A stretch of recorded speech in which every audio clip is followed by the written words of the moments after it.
오늘 말씀은 창세기 17장부터 20장까지의 말씀입니다.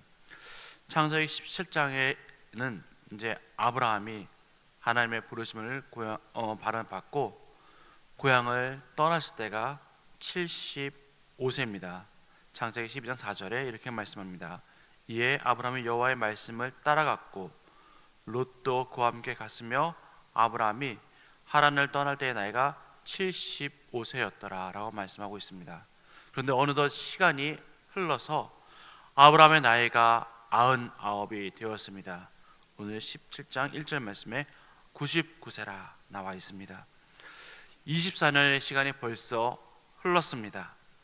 24년 동안 참 많은 사건들이 있었습니다. 기근이 들어서 애굽 땅으로 내려왔을 때에 아내의 사라를 빼앗길까 봐 자신의 여동생이라고 한 수치스러운 사건도 있었고, 또 조카 롯이 4명의 왕들에게 붙잡혀 갔을 때에 자신의 종들을 통해서 조카가 롯을 구출한 사건도 있었습니다. 창세기 15장에서 하나님이 아브라함에게 또 언약을 세운 사건도 있었습니다. 하나님이 아브라함에게 동물을 가져오게 하신 후 동물을 반으로 잘라서 서로에게 마주보게 놓습니다. 하나님께서는 아브라함을 잠들게 한 후 하나님은 또 아브라함과 언약하시고 그 사이로 지나가셨습니다. 창세기 15장 17절에서 18절 말씀에 이렇게 말씀합니다. 해가 져서 어두울 때에 연기 나는 화로가 보이며 타는 횃불이 쪼갠 고기 사이로 지나더라. 그날에 여호와께서 아브라함과 더불어 언약을 세워 이르시되 내가 이 땅을 애굽 강에서부터 그 큰 강 유브라데까지 내 자손에게 주노니 라고 말씀하고 있습니다.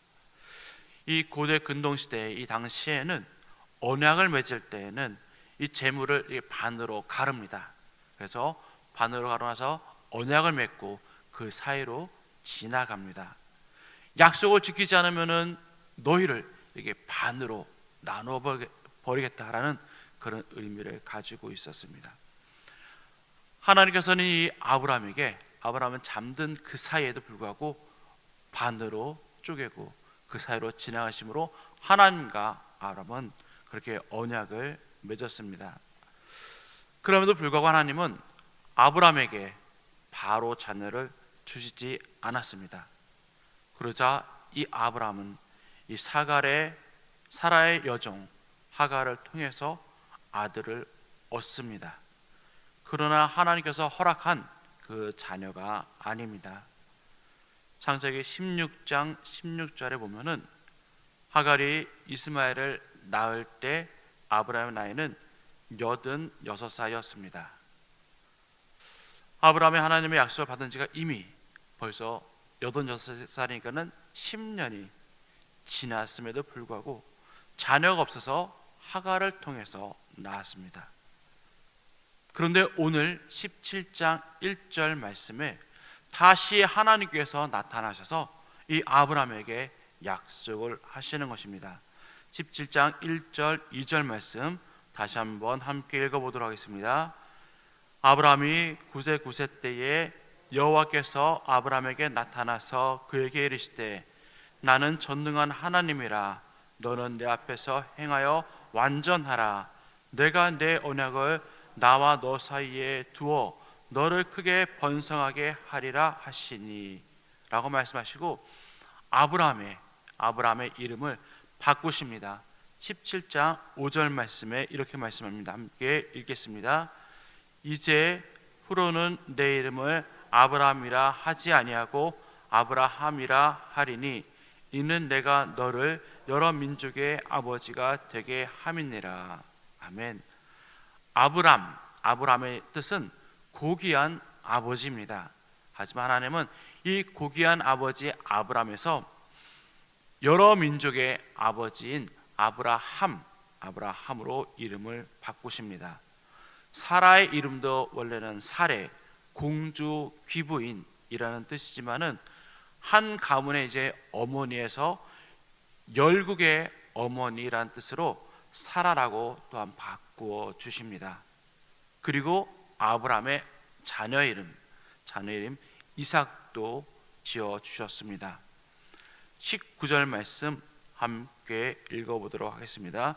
17장 19절입니다. 하나님이 이르시되 아내라 내 아내 사레가 내게 아들을 낳으리니 너는 그 이름을 이삭이라 하라. 내가 그와 내 언약을 세우리니 그의 후손에게 영원한 언약이 되리라. 아멘. 이 이삭이라는 뜻은 웃음이라는 뜻입니다. 하나님이 아브라함에게 아들을 주시겠다 하셨을 때에 17절에 보면은 아브라함이 엎드려 웃으며 마음속으로 이르되 100세 된 사람이 어찌 아들을 낳을까? 사라는 90세니 어찌 출산하리요라고 하면서 웃습니다. 사라 또한 18장 22절의 말씀에 보면은 사라가 속으로 웃고 이르되 내가 노사였고 내 주인도 늙었으니 내게 무슨 즐거움이 있으리요라고 하나님의 말씀에 대해서 사라와 아브라함 둘 다 웃습니다. 하나님 그게 어떻게 이루어질 수 있겠습니까? 라고 그들은 그들의 나이를 생각하고 웃었습니다. 하나님은 이들의 웃음을 보시고 정말 이들이 웃을 수 있도록 그의 자녀 이름을 이삭이라 지어 주시고 그들을 후에 아들을 통해 웃게 하십니다. 하나님은 첫 번째 약속을 반드시 지키시는 분이십니다. 하나님은 아브라함의 12장에 통해서 약속을 주셨습니다. 그냥 아브라함이 단지 큰 민족을 이루겠다 말씀하셨지만은 시간이 지날수록 하나님은 더 구체적으로 어떻게 그에게 이루실지를 비전을 주십니다. 하나님의 그의 이름을 바꾸시고 또 그를 여러 민족의 아버지라 부르시다가 하나님의 뜻을 구체적으로 나타내시고 아들을 주십니다. 물론 하나님의 약속을 받는 지가 75세이고 그 뜻이 이루어졌을 때는 100세입니다. 하나님의 그 약속이 이루어지기까지는 25년이라는 시간이 지났습니다. 하지만 하나님은 하나님의 때에 반드시 그 모든 것을 이루시는 분이십니다. 우리가 하나님께 기도할 때에 하나님 왜 아직 기도를 이루어지지 않나요? 하나님 뜻이 왜 이루어지지 않지요? 라고 우리가 물을 수 있습니다. 어떤 분들은 가끔 저에게 이렇게 묻습니다. 목사님 제가 기도한지 가족을 위해서 기도한지 전도를 위해서 기도한지가 벌써 10년, 20년, 30년이 돼가는데 왜 하나님께서 나의 기도를 들어주지 않지요? 라고 묻는 분들이 가끔 계십니다. 여러분은 어떻게 생각하시는지요? 하나님의 정말 능력이 없어서 그 기도를 안 들어주시는 걸까요? 아니면 우리의 기도를 들었지만은 하나님이 잊어버려서 기도를 안 들어주시는 걸까요? 아니면 우리 가족이 구원을 받아도 상관없기 때문이라고 생각하나요? 예전에 남편 할아버지를 위해서 열심히 기도하셨던 우리 할머니 집사님이 계십니다. 남편을 위해서 아마 기도한 지가 구원을 위해서 기도한 지가 최소한 30년, 40년은 된 것 같습니다. 그 남편분은 젊었을 때에 하나님께서 병을 고쳐주심으로 하나님의 살아계심을 알았음에도 불구하고 신앙생활을 안 하고 하나님을 믿지 않고 하나님을 거부했습니다. 교회도 나오지 않았고요. 근데 그 할아버지가 연세가 많이 드셔가지고 갑자기 아프셔가지고 병원에 입원을 했습니다. 입원해서 아무 별 차도가 없어가지고 결국은 잠시 집으로 모시기로 했었습니다. 집으로 모시는 과정에서 이제 뭐 침대도 필요하고 해서 그 침대를 설치해 주는 목사님이 계셨는데 그 목사님이 그 할아버지를 해서 잠깐 또 기도해 주시고 다음날 또 다른 교회에서 아들 장로님 교회에서 목사님 오셔서 이렇게 영적 기도까지 해드렸습니다. 그렇게 하나님을 거부하고 믿지 않던 그 할아버지가 하나님의 그 목사님을 통해서 영적 기도하고 그렇게 아파하던 모든 고통들이 사라지고 그 그 다음날 소천하셨습니다.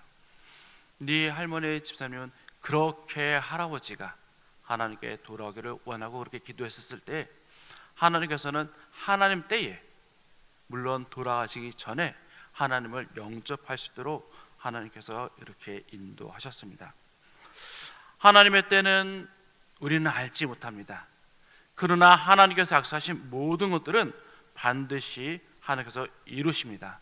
우리는 그때를 알지 못하지만은 하나님을 의심하지 말고 끝까지 믿고 나아가야 할 것입니다. 끝까지 하나님의 약속을 믿고 살아가는 저와 여러분 되기를 간절히 소망합니다. 둘째, 하나님은 우리가 실수를 해도 우리를 벌하지 않는 분이십니다. 12장에서 아브라함은 기근이 들자 애굽으로 내려갔고 아내 사라를 빼앗길까봐, 또 자기의 목숨을 잃을까봐 자기의 여동생이라는 사건이 있었습니다. 이 실수가 20장에서도 똑같이 반복되어집니다. 아브라함의 그랄에 살 때에 그랄왕이 사라를 데려갑니다. 그때도 아브라함은 사라를 자신의 아내라 하지 않고 자신의 여동생이라고 말합니다. 20장 13절 말씀, 20장 13절 말씀 함께 읽어보도록 하겠습니다. 하나님이 나를 내 아버지의 집을 떠나 두루 다니게 하실 때에 내가 아내에게 말하기를 이후로 우리의 가는 곳마다 그대는 나를 그대의 오라비라 하라. 이것이 그대가 내게 베풀 은혜라 하였었노라. 그렇습니다. 아브라함은 떠날 때부터 이제 당신은 어딜 가든지 나를 오라비라 하십시오라고 이야기합니다. 이렇게 했음에도 불구하고 하나님께서는 그 모든 상황마다 아브라함에게 벌을 내리지 아니하시고 그의 믿음이 자라기를 바라셨습니다. 아브라함이 하나님을 향한 그 믿음이 있었기 때문에 하나님은 그들을 끝까지 기다리셨습니다. 어떤 분들은 어려움이 생기면은 아이고 나는 하나님께 매맞았어 하시는 분들이 간혹 계십니다. 조그만 잘못을 했는데 하나님이 벌하신다면은 우리는 벌써 큰 잘못은 죄를 지은 자로서 이미 죽어야 마땅합니다. 물론 우리가 잘못한 것이 있다면 철저히 돌이켜 회개해야 합니다. 그리고 우리가 무엇을 잘못했는지 확인해야 합니다. 그런데 하나님은 사소한 것으로 우리를 벌하시는 분이 아니십니다. 예수님도 이 땅에 오신 이유가 우리를 벌하시기 위함이 아니라고 말씀합니다. 요한복음 12장 47절 말씀 이렇게 말씀합니다. 요한복음 12장 47절 말씀 우리가 함께 읽어보도록 하겠습니다. 사람이 내 말을 듣고 지키지 아니할지라도 내가 그를 심판하지 아니하노라. 내가 온 것은 세상을 심판하려 함이 아니요 세상을 구원하려 함이로다. 아멘. 하나님은 우리의 믿음이 자라기를 원하십니다. 끝까지 우리를 위해서 기다리시고 인내하시는 그 하나님을 믿고 살아가는 여러분 되기를 간절히 소망합니다. 그렇다면 우리는 오늘 어떻게 살아가야 할까요? 하나님을 끝까지 신뢰하며 믿고 살아가시기를 바랍니다. 하나님께 구하는 그 기도에 응답이 더딜지라도 하나님 때에 하나님의 방법으로 반드시 하나님께서는 응답하시고 이루실 것입니다. 지금 당장 이루어지지 않는다고 해서 의심하지 마시고 또 하나님께 원망하지 마시길 바랍니다. 그리고 우리의 믿음이 자라기를, 우리 믿음이 날마다 굳게 세워지기를 기도하시기 바랍니다. 또한 우리에게 주신 하나님의 나라에 대한 그 소망을 우리가 끝까지 믿고 살아가시기 바랍니다. 우리의 삶의 상황이 바뀌었다고 해서 그때마다 내 마음대로 그 행할 것들을 결정하는 것이 아니라 언제나 하나님께 묻고 또 하나님께서 우리에게 주실 것들을 신뢰하며 소망으로 살아가는 저와 여러분이 되기를 간절히 소망합니다. 기도하겠습니다.